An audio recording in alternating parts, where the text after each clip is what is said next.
Back to those beautiful days in springtime with Tommy and the Canadian Rockies, seeing the bighorn ewes, lambs, the mountain goat and their young, the elk and the moose and the mule deer. I remember how I began to accept all the animals in the wilderness as of every hillside. It got to the point, the love that I felt for them was so much that when I didn't see them, it was sort of like empty scenery. The bighorn rams were too high to see in the summer, but Tommy had told me stories about their great battles that we would see in the wintertime. The one thing that I really hoped I would get a chance to see was a grizzly bear. And for our first historic meeting, I thought I'd get ready, and I wrote a little song about him.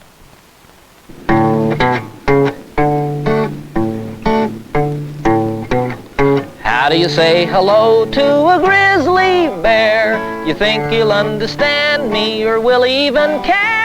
And what if he doesn't like me because of my long hair? Hello, goodbye, so long, leave me alone, Mr. Grizzly Bear, Mr. Grizzly Bear, Mr. Grizzly Bear. Boom, boom.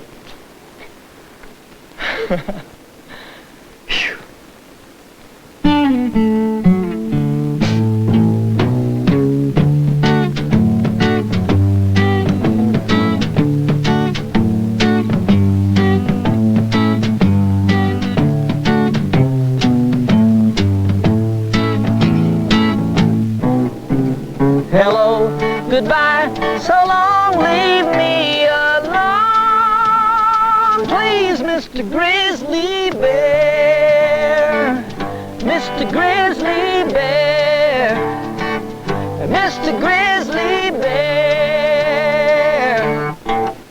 Boom, boom.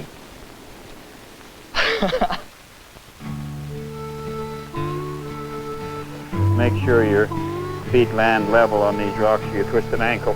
Okay. Yeah, these are the old dry canyons. Yeah. See how the water whirled and you saw those pots, holes in water? That's where a few rocks get into a low spot. Yeah. And the current starts swinging them and they grind those holes. Oh, and the rock does that, huh? The rock does that, yeah.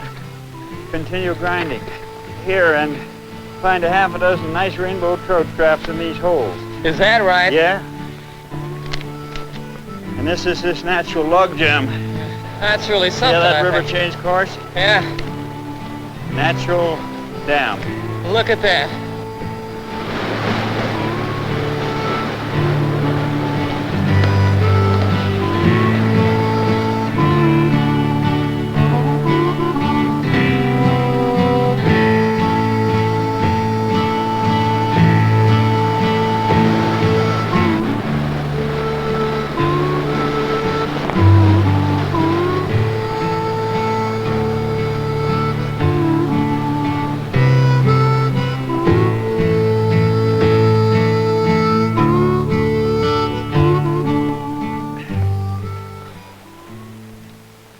And it's these slides that are cleared off where the first green vegetation comes, and that's why the bears hang out on these slides. I see. Oh, take a look up there, just up past this snow slide.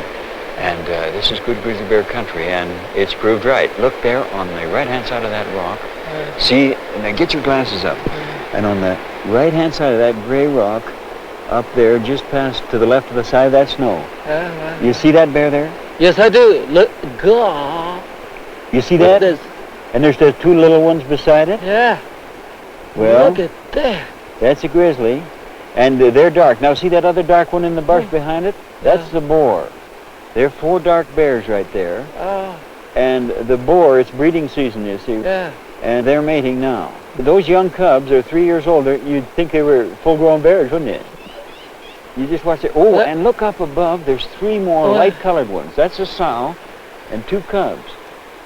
Look at that. Yeah. Now watch that. Now this is something wrong here because one of these bears are going to have to move out. See, those bears are found out. They're sniffing. See that one sniffing the wind there?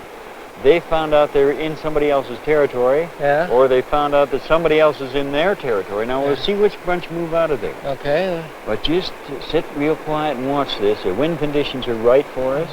Right, right. Oh, you see those 4 dark ones? Look at that. They're moving off into the timber. This isn't their territory. The old sow's just staying there in front of her cubs up above, those 3. Now these 4 are moving off. They're gone into the timber. I remember reading some time ago that scientists claim the grizzly bear is second only to the chimpanzee in intelligence of all the animals in the world. That's really something to me. Yeah. Look at that. What is that? It's a cow moose and a calf. The calf's just about Look at that. maybe 3 days old at the most. Look at that's the ugliest thing I've ever seen. Now Look at. that's just sitting duck for those 4 bear that went into the bush. Oh yeah. Oh yeah, that silly old cow, she'll challenge anything to defend that little calf. Oh wow. But that poor little guy, you feel sorry for him. He's so awkward. You see, I can't run. I can't hardly stand up. No, he can hardly run. See those 2 cub bear now? That's They've right. lost their mother. She's hiding in the buckbrush. Yeah. Till these guys leave her. She's standing in there somewhere. We Yeah. can't see her now. You see them standing up? Yeah, look at that. They don't look like cubs to me. Well, they'd be about 200 pounds, I guess. Yeah, how big do those bears get? About 700 pounds. Yeah. And you think, when the cubs are born, John, they weigh 1 pound. 1 pound. 1 pound. Is that Sometimes less than a pound. And there they lay in the den, and she boots out these big fat fellas that are Yeah. running around with them out. She kicks them out. right? Yeah. And that is the most dangerous bear of all, is those young ones when they get kicked out.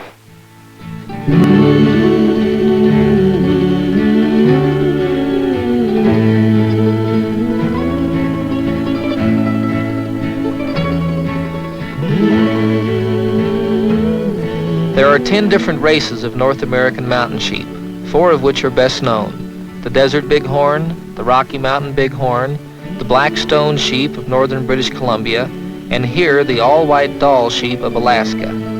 The Dall sheep, named for the scientist, roam in large bands on mountain slopes and side of the huge glacier. This happy sight in late June is in the Yukon are the newborn lambs just a few days old taking their first steps and learning their first lesson of where to go and where not to go. The Stones and Dall sheep are known as thin-horn sheep because their horn size and shape is so different than the bighorn, and their range and number in the last 50 years has not changed drastically. The bighorns has. The desert bighorn, which once occupied a large area of southwestern United States down into Mexico, has dwindled and is endangered. The Rocky Mountain bighorn is not in trouble in Canada because of the wide protection of the animal in the national parks, but it is in trouble in California, Colorado, Utah, and other areas in the states. And during my travels through the Rockies, I learned why.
I can see them from here. You see them on the right? Yeah, I do. There's some, sure. On that bare ridge where the wind's blowing all the snow off.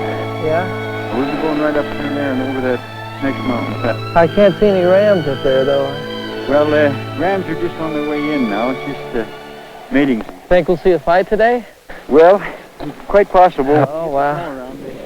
They start battling, and that's something that very few people see, and it is just tremendous. That would be far out. The gathering of the bighorn rams occurs in late September to mid-October. The rams are then in their best physical condition, and they interact extensively, and this reaches a maximum during the rut or mating season. In early November, the rams disband and move to their respective rutting areas. Rams that travel together will not fight each other. When the first snow drives strange rams through this set area and mixes the rams, then the battle occurs.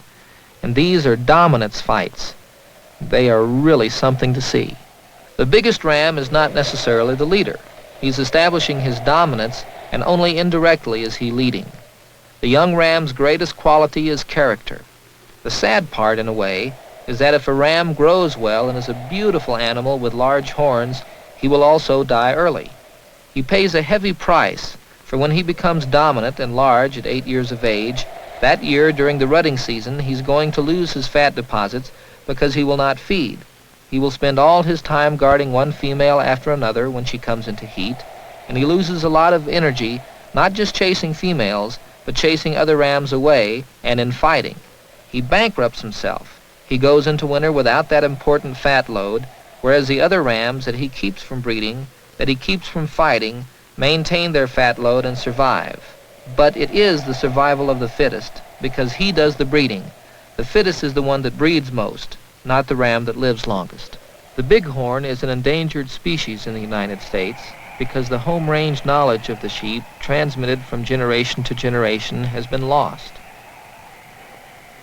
The sheep have been exterminated from good areas or driven off to poor areas, and there was no one to take them back or to take them away to new grazing lands. The young animals don't know where the good country is.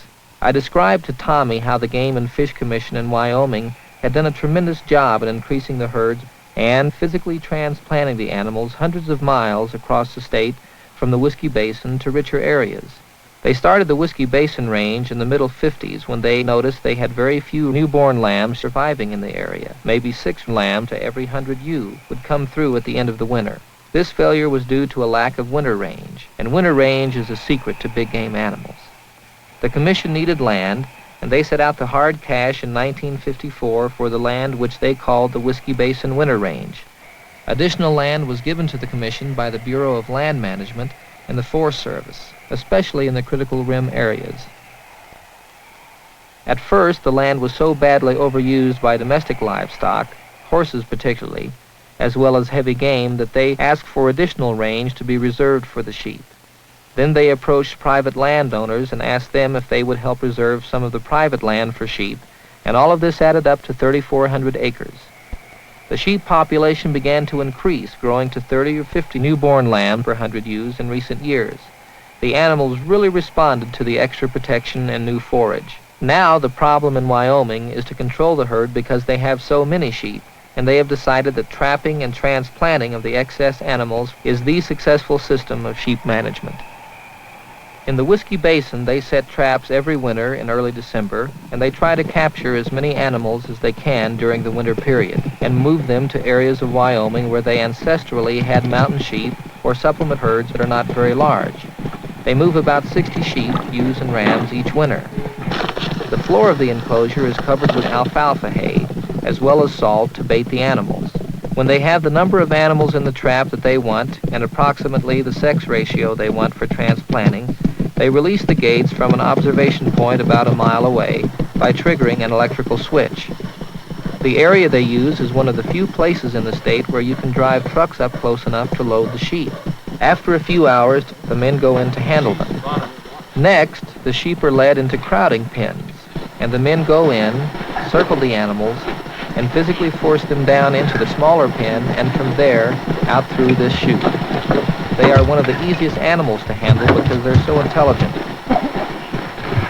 The Rocky Mountain bighorn sheep has a surprisingly long gestation period of 175 days. And because it has to cope with such a very long mountain winter, it has adapted itself to produce only one young each year, of a decent size and body weight to last over this long period. And this is really tough. What we are faced with in the United States today is a small relic of the original sheep population. We still have vast areas of relatively good sheep habitat, but no sheep will go there. The unique characteristic of the bighorn is that they build up their population, stabilize at the carrying capacity of the area they happen to exploit, and they don't go from there.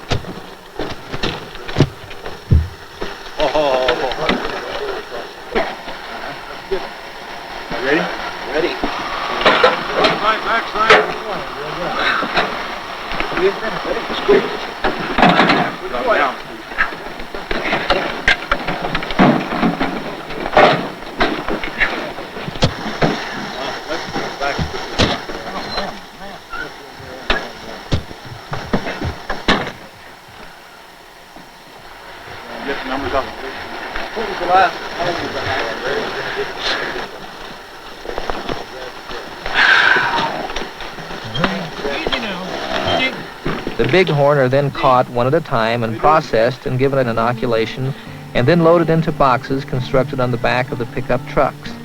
4 to 8 in each truck are driven directly to the new site. The theory in Wyoming is that wildlife should be given a priority as a user of habitat, especially in the critical areas, if only because they generate so much revenue. Hunting and fishing is calculated to be $100 million a year business in the state. And in this realistic way, the Commission has made wildlife habitat competitive. The final problem in the states for the Rocky Mountain bighorn is people. Not so much from hunting alone, but interference by hiking parties, tourists, and helicopters, or other machines who continually disturb the animals, crawling after them and harassing them without necessarily wanting to. But the rams are chased from the good land to the cliffs and to the poor areas, and then with no range left for the females to produce healthy youngsters, the population dies out. Finally, the animals are released, and the sheep jump out and hopefully go up and accept their new home.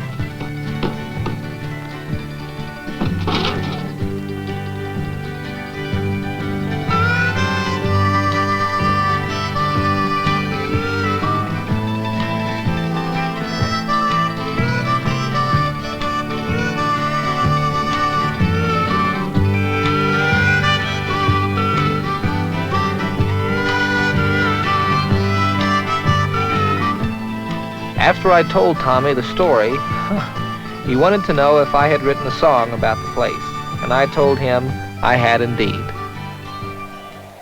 When two rams meet, each treats each other as if it were a female, which to the ram is an intolerable situation. It's an insult. They both insult each other, and the two rams begin to fight, the smaller one generally attacking. The smaller one will use every dirty trick in the book to gain a tactical advantage. First, standing on his hind legs to gain momentum at the start, or going up on a hill, pretend to eat, then to rush downward with great speed for the clash, like that. The big ram also acts out a ritual in battle by not facing the contender, pretending he is eating and ignoring the other guy, only to spin around and catch the blow. The other behavioral trait in battle is that if two rams are clashing, a third ram will take the side of the larger if he is smaller and if he has had a grudge against the second largest. Also, when a ram is defeated, Tommy remarked how he has seen smaller animals go and take advantage of him. The force of the blow is accepted by the ram with a broad nuchal tendon that connects the backbone to the skull. It is his great shock absorber, and if ever this cannot withstand the blow, all the mountain sheep has to do is to lift its hind legs off the ground and sail backwards. There, you see it. Wow, what a wallop. Then, after the blow is delivered in battle, the rams will freeze and twist their heads to display their horns and look at each other, almost as if to catalog the size of the horn that delivered that blow. The bighorn are characters, each and every one. They are very, very individualistic, and you have amongst them cowards as much as you have in human societies, and you have little individuals who keep on striving despite their size, and you have the calm, silent big fellow who does everything in a crack, the ram that rules the rock, breathes at will, and gets away with it. They never get excited. They're always calm and cool. The ram's skin is very tough over the frontal nose bone, but if the skull plate and brain were right behind it, when they clashed in battle, their mind would be blown, blasted. So there is 1.5 inches of air with supporting plates above the lower bone which covers the skull. It is just like wearing a helmet. It offers the same protection when they bang heads. And just before they reach one another, the neck is propelled downward, and just an inch or so before they hit, the ram suddenly flicks his horns forward, so he's adding the forces of propulsion, of gravity of neck movement, and of the head throw to produce the hardest possible blow with one horn only, and one edge only. There! That's where the great force comes. And the second horn smashes right after, but it is the slash of the one edge of that first horn, like a karate chop, that does the damage. Beautiful. On those final days in the northern Rockies, I experienced that exhilaration that happens only once in a lifetime, when you really see the absolute majesty of the Rocky Mountains. See in the stillness of the soft light of sundown the unending timeless strength and grandeur of these mountains, whose story goes back into time 1,000 million years. And I guess lies above the sea in this great range, from the ocean to the Gulf of Mexico. I better understood after my travels with Tommy Tompkins the country and the wildlife, especially the bighorn. The ram will remain the image of survival, a reflection of the strength of these mountains. I understood the seasons and the life cycle of all the animals and their relationship to each other. I understood more deeply what my relationship was to the animals in the wild. Peace, let it be.